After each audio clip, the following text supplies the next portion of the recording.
¿No le parece extraño que Elon Musk acuse a las élites de conspirar y de tener agendas secretas cuando él es el hombre más rico del mundo?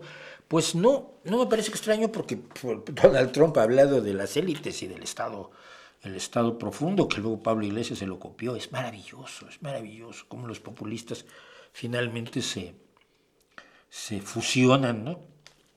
Pero lo que está haciendo Elon Musk es directamente retuitear mentiras, falsedades, propaganda de la más vulgar.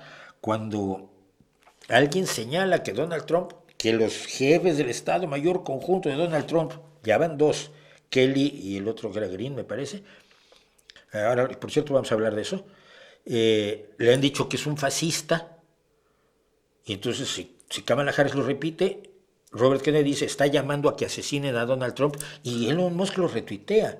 Pero cuando Donald Trump dice que es una que toda la izquierda, todo el Partido Demócrata es de extrema izquierda, marxista, asesina y debe ser detenido por el ejército, entonces eso sí no es amenaza. Elon Musk ha perdido totalmente la brújula, no que nunca la tuviera con claridad. Acordémonos que él no ha inventado nada. Él no ha inventado nada. Ha sido el dinero detrás de cosas como SpaceX, que es lo que mejor funciona. Tiene, cuando se le ocurren cosas en Tesla o su robot, ya sabemos, o el Neuralink, ya sabemos por dónde va. Tuvimos una larga conversación aquí, precisamente sobre el tema, con alguien que sabe de muchísimo más del tema de lo que yo voy a saber nunca.